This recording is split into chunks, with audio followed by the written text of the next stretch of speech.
teman-teman pelawak, ada celetuker, saya pakai teman-teman 1 orang 2 orang. Jadi kalau saya bercerita ada celetuker gitu. Misalnya kayak tadi ini, kalau Ustadz Sofyan jadi bilang itu jin turun dari pohon jambang, wing, blek, jatuh. Nah si celetuker ngomong, waduh, jatuh langsung kencing-kencing yang ngomong aja ini. Enggak kencing-kencing, dobol.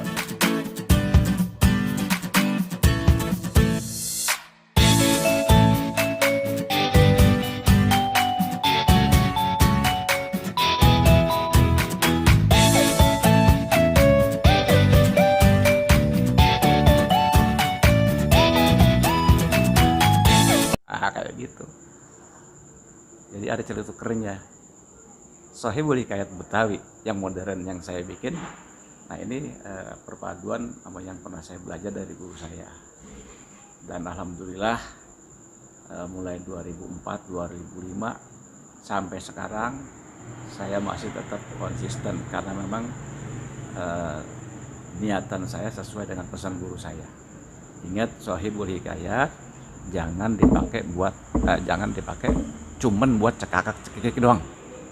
Harus ada nasihatnya di ujungnya, ada resume daripada cerita yang ente bawain, harus ada nasihatnya. Minimal harus ente bawa dakwah. Kalau itu ente jalanin, ane redo. Wah, itu guru saya bilang, insyaallah Ustaz, saya jalanin. Sedikit yang kita bawain mudah-mudahan ada berkahnya. Ya seperti Ustaz saya bilang, balighu anni walau ayah. Itu hadis yang populer banget. Sampein walaupun cuma 1 ayat. Ayat apa aja yang kita bisa, ya kan? Minimal karena memang dalam cerita itu kalau ujungnya ada hikmahnya, ada nasihatnya, minimal kita ngambil 1 ayat. Mau hadis, mau ayat Al-Qur'an, iya, gitu. Dalam bentuk nasihat kebaikan, amar ma'ruf nahi munkar.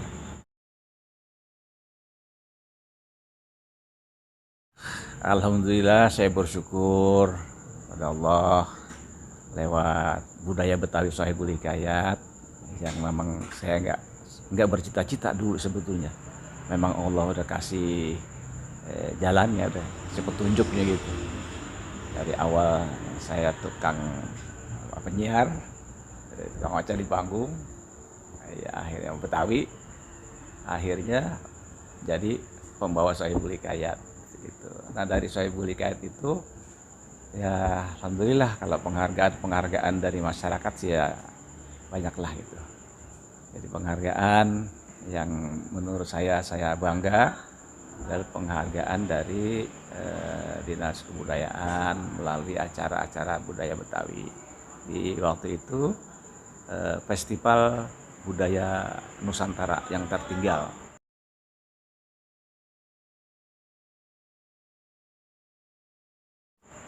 Jadi 10 budaya Indonesia yang hampir punah yang dipentaskan di Taman Ismail Marzuki, dan salah satunya adalah dari Betawi, dan itu terpilih Sohibul Hikayat. Dan waktu itu memang nggak ada orangnya, cuma saya doang. Jadi kebagian, ketiban rezeki saya dapat penghargaan sebagai penerus pelestari budaya Betawi Sohibul Hikayat dari Taman Ismail Marzuki. Kebetulan ditandatangani oleh, nggak salah waktu itu dari Menpar Postel Pariwisata. Itu satu lagi itu tahun ya udah cukup lama ya. Yang kedua dapat dari Sanggar Palang Pintu di Kemang, Dinas Kebudayaan juga. Waktu itu ada masih gubernurnya Ahok. Ya, datang beliau dan saya dikasih juga penghargaan sebagai pelestari budaya Betawi.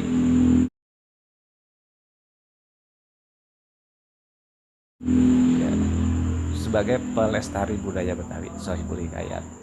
Alhamdulillah itu dari berbagai bidang, ada dari Leno, keluarga almarhum Haji Bokir dapat, terus dari Bang Kromong, keluarga Benyamin. Sohibul Hikayat, alhamdulillah saya kebagian sebagai pelestari budaya Betawi. Ya, subhanallah itu yang saya rasakan. Saya bersyukur kepada Allah, bangga dengan budaya Betawi. Saya Budi Kayat.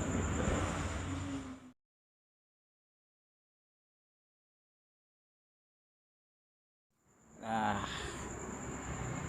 sebagai penerus budaya Betawi, sebagai pembawa cerita saya Budi Kayat, atau sebagai tukang dongeng dah. Saya karena semakin tua nih, makin lama, sama seperti dulu Ustaz Sofyan Jaid, begitu dia nggak ada lagi, bingung kita. Waktu itu belum banyak, walaupun ada anak-anaknya, tapi nggak apa sih ya, nggak berjalan gitu, mantap. Saya berharap, kepengen banget nih, kalau bisa banyak lagi dalang-dalang saya Budi Kayat yang muncul dari kalangan anak-anak muda, dari kalangan apa namanya penggiat budaya Betawi, atau ya dari sanggar-sanggar Betawi. Ya memang agak sulit kita menemukan pelanjut Sohib Budi Kayat ini sebagai pencerita, karena kebanyakan begitu mulain sepi, nggak ada yang manggil, udah luntur, berhenti dia, akhirnya dagang, usaha atau kerja gitu. Ya mudah-mudahan aja nih, saya kepengen ada banyak lagi jahit berikutnya, atau ada banyak lagi ntar yang bikin Sohib Budi Kayat. Kalau Haji Pandi sekarang bikin Sohib Budi Kayat modern, ntar mungkin ada apa lagi Sohib Budi Kayat, apa dengan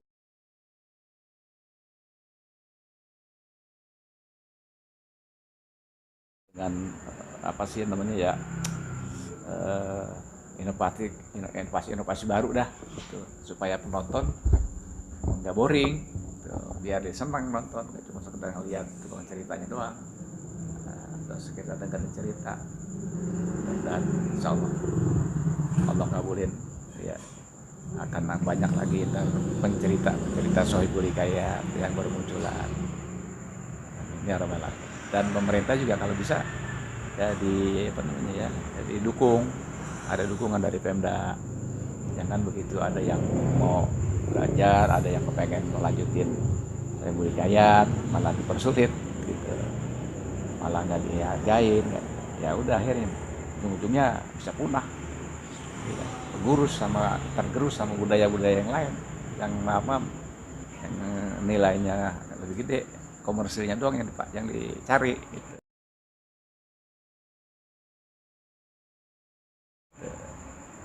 Jadi intinya Sohib Budi Kayat adalah pertama memang cerita. Inti dari cerita itu harus ada nasihat itu berarah kepada dakwah. Sedikit sekecil apapun yang bisa kita sampaikan, mudah-mudahan bisa bermanfaat. Itulah tujuannya Sohibul Hikayat Betawi. Nah, ini harapan saya nih ya, buat Bang Po semuanya jedah ya, terutama buat apa namanya orang-orang yang berkecimpung di dunia kesenian Betawi, terutama budaya Betawi, apalagi Sohib Budi Kayat.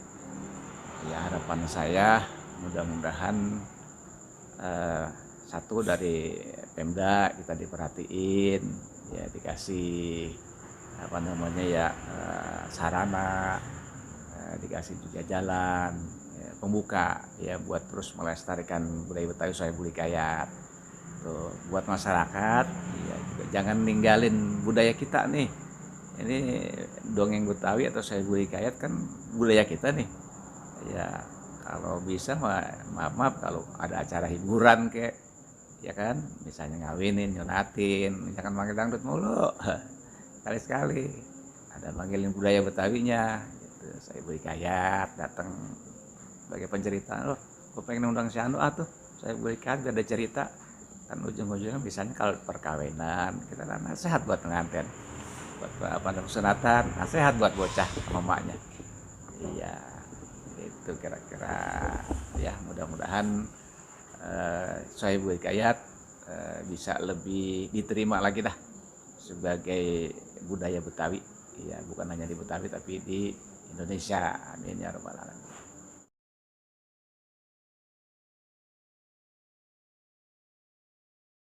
senang, saya bahagia, ya saya gembira, saya girang, bahasa Betawi, saya girang karena di Balai Bangji ini ada satu lagi penerus buat saya Budi Kayat.